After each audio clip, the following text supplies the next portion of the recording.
Warning: the following content provided by this documentary may be disturbing for some audiences. Some images are disturbing and graphic and not for the faint of heart. This is Ivan Jarny and his story about surviving the Holocaust and the impact the Holocaust had on the world and Europe. Thanks. The size of the Holocaust was so tremendous. Just to explain, the largest massacre of peoples that ever happened to civilians in the United States was on the 9th of the 11th, when 2,997 people were killed. My name is Ivan Jarny. I was born in 1924 in an absolute superb country right in the center of Europe called Czechoslovakia. I was born in the Slovak part, which adjoined the Polish border. The country was totally democratic, multicultural. We had lots of Germans, Hungarians. In a population of 15 million, there were 2.5 million Germans, there were 90,000 Jews, there were 1 million Hungarians. Those minorities did not like each other, but because the country was totally democratic and everybody had all the rights, we all lived in relative good relationships. Hitler hated the Czechs because they were willing to fight him, and they were very well armed, and they were highly industrialized. There were lots of factories which he needed for his rearming. He loved the Slovaks. For one reason, there was a political party run by a man called Dr. Josef Tiso, who was a fascist, who admired Hitler, who liked everything that Hitler was doing and kept visiting him.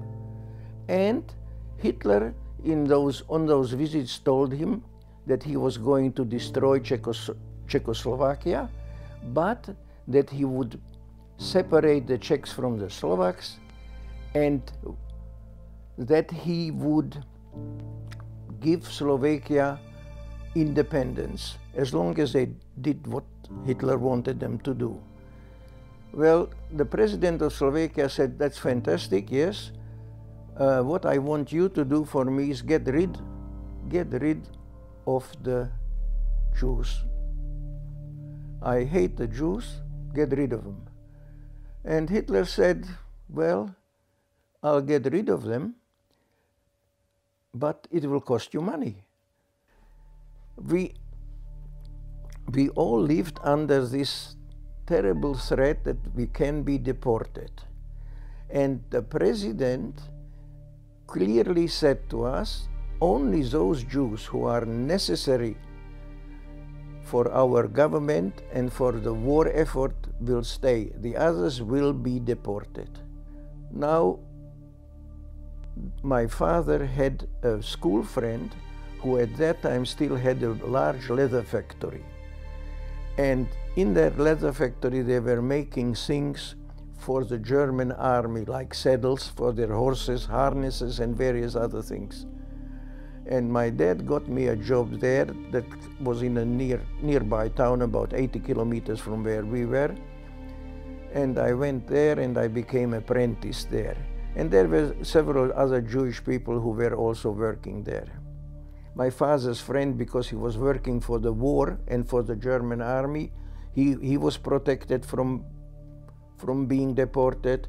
People like that were being saved, those who were necessary for the war effort. I did not trust them. I knew it was going to finish up somehow or other. I had premonitions that this will be very bad for us. Well, the president called that parliament and kept making Jewish laws. For the next 2 years, in total he made 255 anti-Jewish laws he passed. They were all meant to denigrate us, humiliate us, and dehumanize us. As I said to you, the worst one was that Jews can be removed from the territory of Slovakia. That was something terrible. Then came things like, you can't go to school. Okay, I settled that.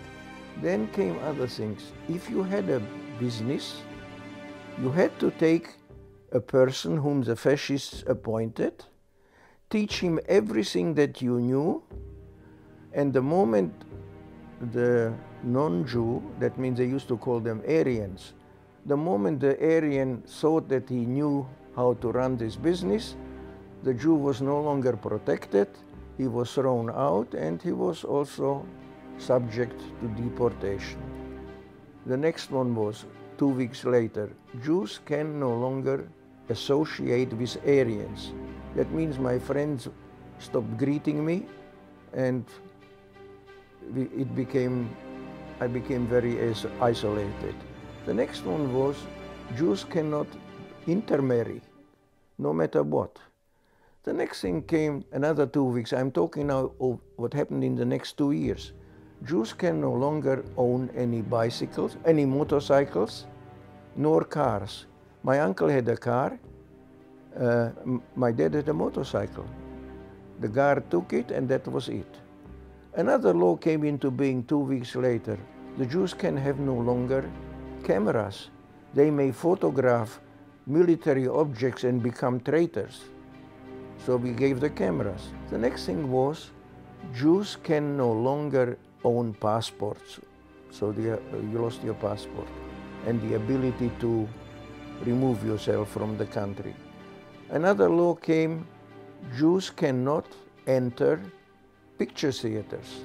Now I can tell you that for me that was a real punishment. I loved the pictures, I had the money. Me and my Jewish friends, we were standing in an alcove behind the projection room and were listening to the soundtrack. And we were trying to work out afterwards what did the people see, the ones that were inside the picture theaters. It's so dehumanizing. You feel so low. I mean, you're trying to guess what the film was all about. You only heard the soundtrack. Finally, on the 25th of March, 1942, the first deportation happened. The government asked for the Jews to provide 999 girls, ages 16 till 38, single girls, and told them, bring 40 kilograms of all that you need, because you'll be going to Germany. Don't panic. They wanted to avoid panic at all time, at all cost. You will go to Germany and you will work in field lazarets or in hospitals, because the German girls are working on the front. And after 3 or 4 months you shall be coming back. And really everybody believed it. How could anybody believe that you will be taken into, not into Germany, but Poland, and you'll be killed there? Well, what happened then was the girls had to appear on, it was a Thursday, and I saw them. They were marched into an old military barrack where they spent the night, and next morning there was a long line of railway cars, all for the transport of cattle, not for people. They were cattle cars. On each cattle car was written 8 horses or 60 persons. And they took those girls with their suitcases, pushed them into the cattle cars. There were no ramps. The girls had to climb, and they were well dressed, and they were nice girls, and they weren't very despondent because they really believed they'll be coming back in 3 months' time. Although some parents came and some mothers cried because the girls had never been outside, 16-year-old girls outside their home or their city. Anyway, next morning they loaded the girls. They had to climb into those wagons. The wagon doors closed, left, and we never saw them again. My father had a cousin, a very smart guy. His name happened to be Otto. And Otto said to my father and to me, he said, look, he said, you are protected. But we are protected by the Slovaks. The Germans will attack Poland, and they had attacked it by then, because I'm telling October, they went in September into Poland. And he said they will probably they will attack Russia as well, and they will be beaten. There is no way that Germany can fight the whole world. You have got England, you've got the great Soviet Union against you, against Hitler, and America may also come, like in the First World War. They will be beaten, and they don't have enough petrol, and they don't have enough iron. It may take a long time, but they will come back and kill you all then, because you are not protected from them, or by the Germans. You are protected by the Slovaks. My father said, well, what should we do? And Otto said, build bunkers, hideouts. I knew those forests, and I knew the mountains as well, because that was my hobby, hiking in the mountains and going with the scouts. We found a place. We went there and we cut some trees, we removed the foliage, we built little bunkers, and Otto said, well, you've got to stock them with food. So we stocked them with food. We tried to wrap the food so it wouldn't get lost. We hid it under foliage, under the bunks, and we thought we were happy and successful. We kept going there at the weekends, which was always a 4-hour walk through the mountains and through the forests. And one day we found that somebody had discovered it and had looted all our food. We told this to Otto, and Otto said, you've got to go higher. You've got to go past the snow line, which is 1,600 meters. You've got to go into caves. There are caves in the mountains. You will find a cave which will not be too wet, because most caves were very damp or totally even wet. And you will find yourself a cave where you will be able to hide. And this is what we did. We did find a cave.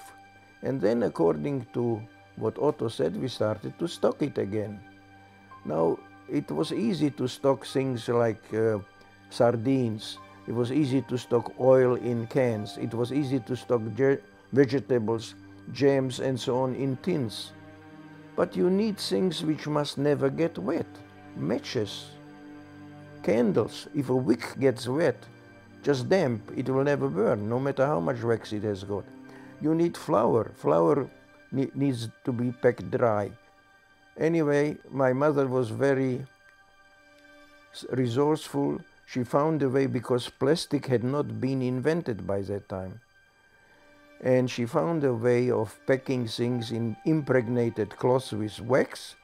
And we took all these things into the bunkers. We made little bunks to sleep on, hid the food under the bunks, and closed the entrance to the caves with big boulders. And we really thought we are safe. On one of my trips to the bunkers which we had built, to the caves which we were hoping to be saved from the Germans, I came across two men who looked military but were dressed in civilian clothes. I heard, as I came closer, I found out that they spoke Russian. Russian is very similar to Slovakian, and by and large I understood what they were talking. And I asked them who they were, and he said to me, one of them said to me, "You first." I said, "Well, we are Jewish people, and we are looking here for caves."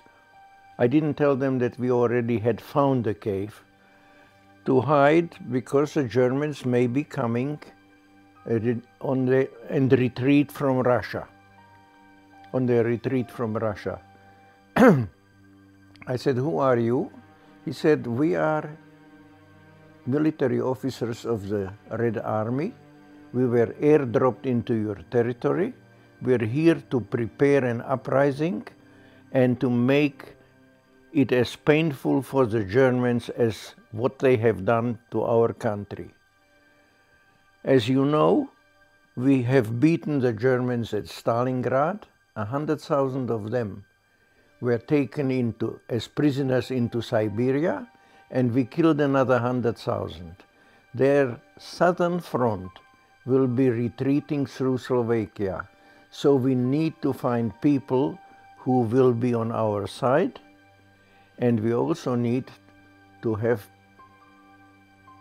the conditions ripe where people will join us in an uprising which we are planning to do.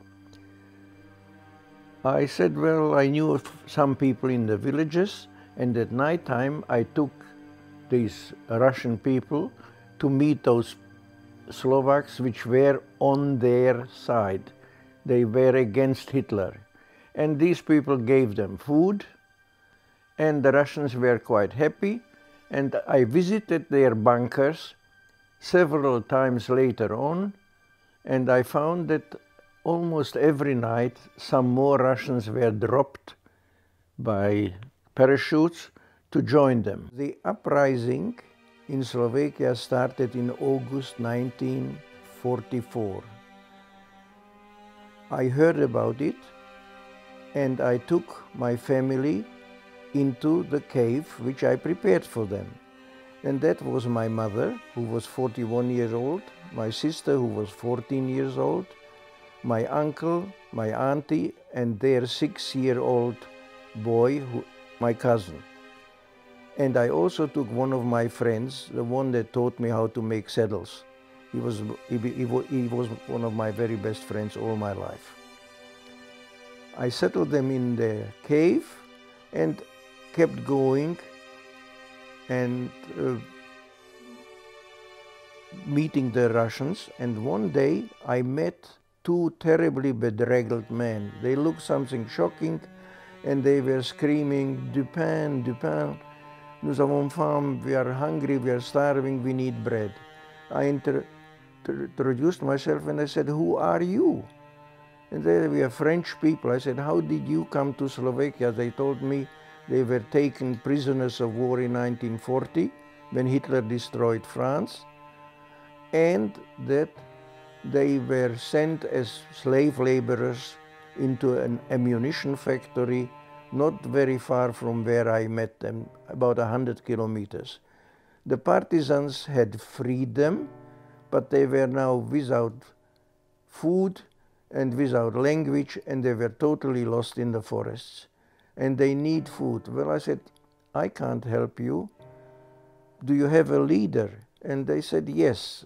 And they took me to their, it wasn't a cave, it was more like a bunker, where I met a man, Captain de la Nurienne was his name, Georges de la Nurienne, who was a military officer and who was an absolvent of the highest military school in Europe at that time. It was Saint Cyr.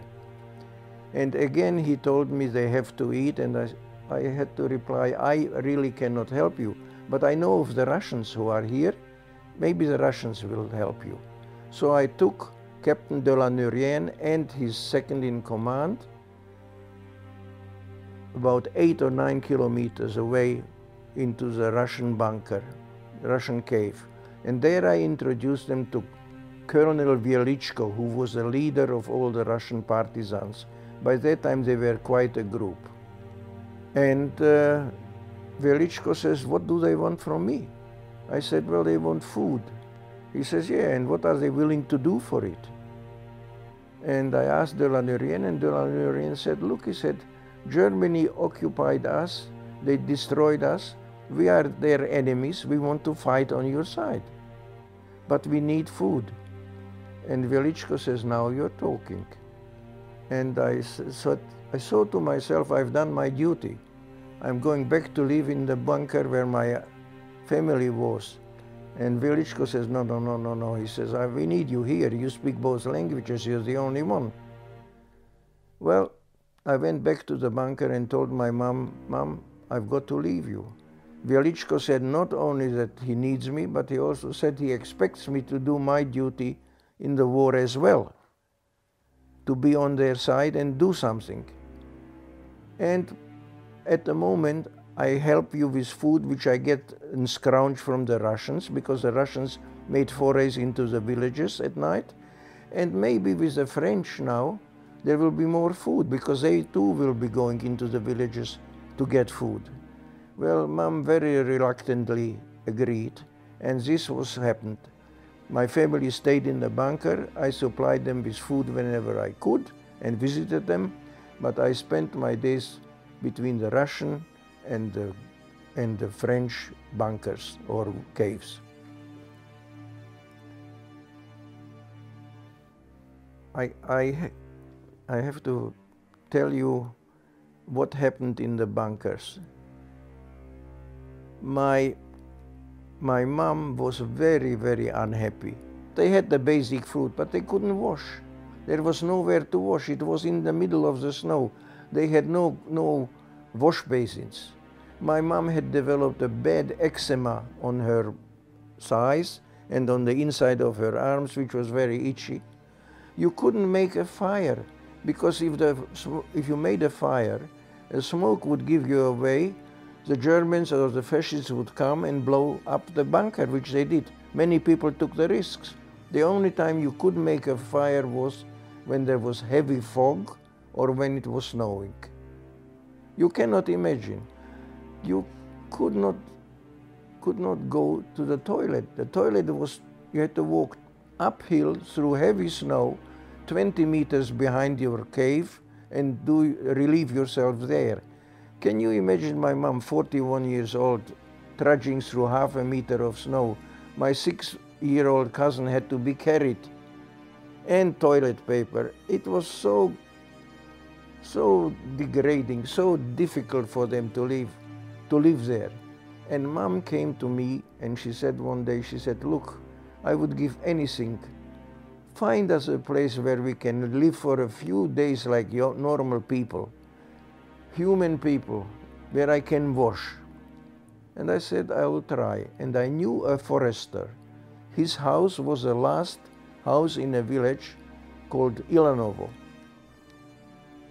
And I went to him and I said to him, listen, you are on our side. I know you help us with food and so on. He says, would you put up my family and my friend for a few nights? He said, I'll put up your family. I took my family there and said to my mom, Mom, I'm coming next morning. That was in the winter of 1944, incredible cold, and I'll bring my own dirty wash because I would like you to wash my... And she said, of course, my boy. So next morning, I crammed everything I had into my knapsack. I went through the mountains, down through the forests, and the forest was about 60, 70 meters from the forester's house. His was the last house in the village. And I said, I will watch and see if there is any Germans in the village, but there were no Germans. Everything was very quiet. So I approached the back gate, and as I approached it, the gate opens. 2 Germans in white uniform are standing there, barking at me, Reinkommen, Papiere vorweisen.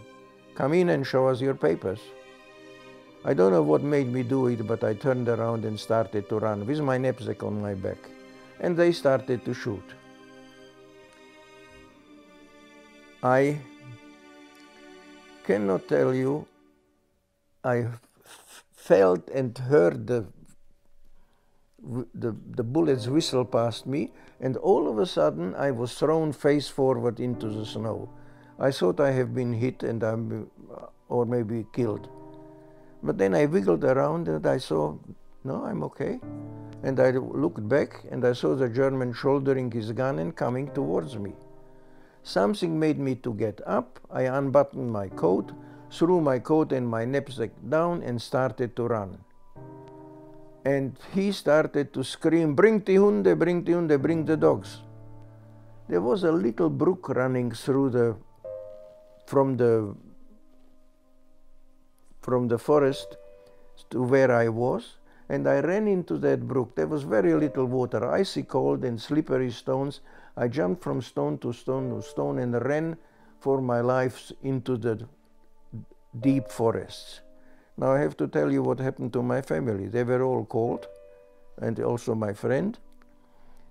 My mom and under guard, they were taken into the next town, which was called Mikuláš, which means Nicholas. There they were put into jail, and 8 days later they were deported. My mom and my sister were sent to one of the worst concentration camps for women called Ravensbrück in Germany, where my mom 2 weeks later was murdered by a Dr. Fritz Klein. My sister somehow was sent onto a death march to another concentration camp called Bergen-Belsen on foot. She was in a dreadful state, not only because she had lost her mom, but also because she was sick. She had developed typhoid, and she weighed 38 kilos. She couldn't keep any food down. My uncle and my auntie and my little cousin were taken into what they called Sammellager, into Theresienstadt, which was not a camp of annihilation. They didn't kill people there, but they let old people die of hunger because there was no food. Anyway, this is what happened to my family. And as I told you, I was running after the Germans had shot at me, and ran as fast as I could. I came into another village, no Germans there. I knew a family called Jurečka, and the village was called Poruba.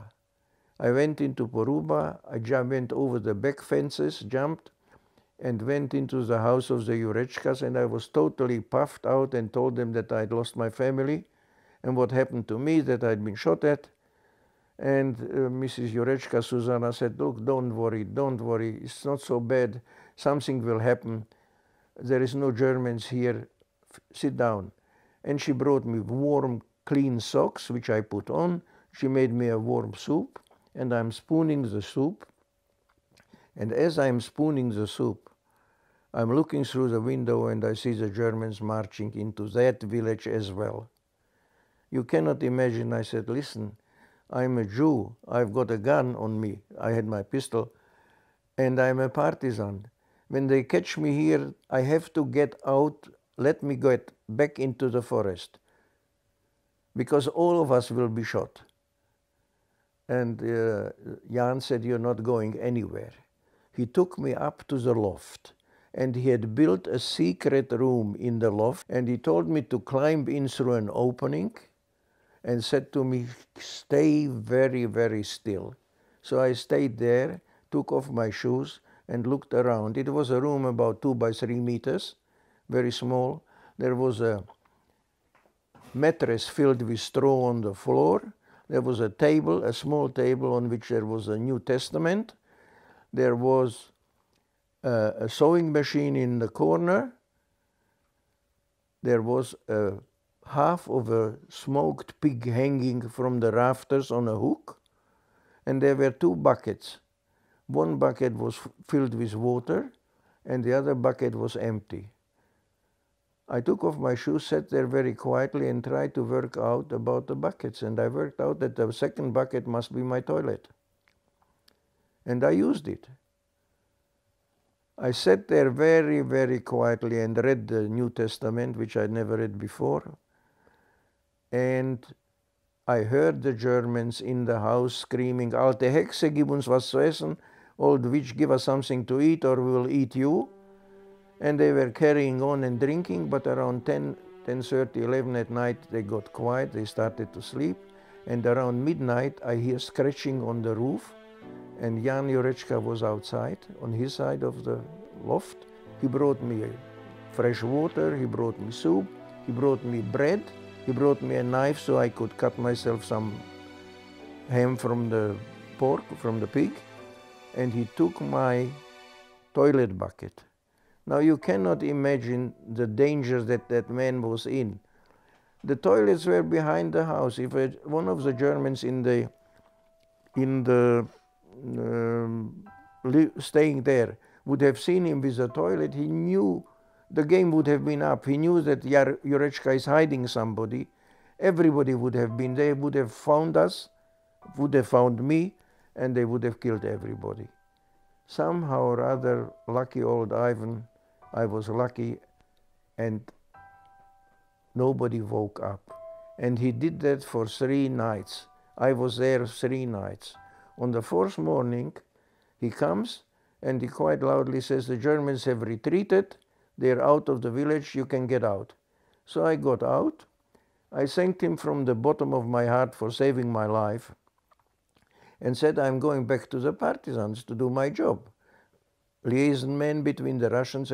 He says, you wouldn't find them. The Germans have retreated about 25 kilometers and the Russians are now following them and they are in a town called Ružomberok.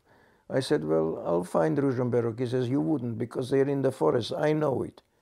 So he took me there and I resumed my work with as a liaison man, but the Germans were retreating. Every time their ammunition ran out, the longest stand that they made was 1 month. They stood at a town called Liptovský Hrádok, where they were skirmishes. They were every day shooting at us and we were shooting at them. They killed and wounded quite a few of ours, and I think we killed quite a few of theirs too. But then the ammunition ran out. They retreated 5-6 kilometers. Then there was another stand, maybe just 2 weeks. Later on, there was just 1 week. This is how it went on for a few months. I'm talking already in 1945. In May 1945, the Russians put us into a train because they said the Germans are now retreating so fast, we will follow them by train. And that train had stopped at a town called Brno, a large town where the Bren gun was developed in the First World War. So very big town, 500,000 people or 1 million people. Big Skoda works there already in those years. I'm sitting in the train with my papasha. The papasha is the automatic Russian gun with a round, the one that holds a magazine that holds bullets, 98 bullets. I'm sitting there and I'm holding my gun because you never were permitted to put a gun onto a hook, or it always had to be at your hand's reach. And I'm bored like hell. It was a beautiful day. And some of the Russians and some of the French took off their shirts and they climbed up onto the wagon to sunbake themselves. And I'm bored, I'm looking and I see those Russians coming out, hopscotching, jumping, screaming something. I couldn't work out what. And as they came closer, I hear them screaming, "Konec vojny," the end of the war. I cannot tell you that's like what they did to me. First of all, I couldn't understand it. I knew the war was coming to an end, but I didn't know it may take another year, 6 months, 5 weeks, who knows? I never expected it to be so sudden. And the Russians came into the wagon, and what happened then is hard to describe. They were kissing each other, they were dancing, they were singing, they were screaming, they were hollering, they were drinking, and some of them, forgetting that there are people on the roof, started to shoot bursts of their automatic. And I hear, this is the end of the war, I hear "stoi, stoi, stoi," which in Russian means stop. And we could hear wounded soldiers falling, rolling off the floor and falling onto the railway track. I said to myself, this is not for me, I don't want to die the day the war finished. And I got out with my gun and I started to walk back to where we had come from, that means towards the east. I walked for a long time, don't remember how, and I found a little railway station with a waiting room, disused, very small. I went into that waiting room, I sat down and I said to myself, I've got to work out, I'm free. This is the end of the war. Yes, I'm free. Millions of thoughts went through my mind. What am I going to do? What happened to my mom? How am I going to find where they took my mom, my sister, my family, my friends? How will I live? Was thrown out of school. Can I have a glass of water? I'm sorry, I'm a bit emotional. How will I find my mom? Where can I find my uncle, my auntie, my first love, my friends? What? I have got no money. I've got no trade. I was 15 years old when they threw me out of school, and now I'm 21 years old and I have got no education. Nobody needs a saddle maker after the war. How will I be able to ever repay the people who saved my life?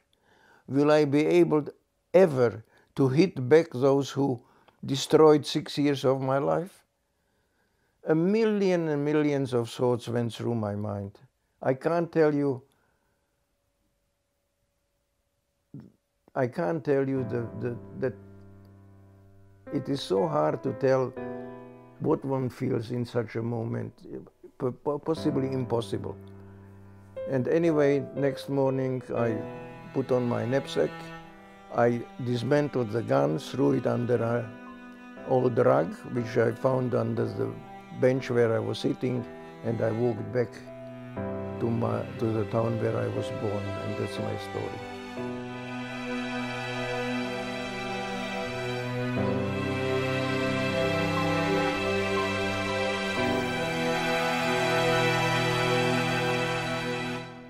A special thank you to Ivan Jarny and the staff at the Jewish Holocaust Museum for letting us film and document the history of World War II.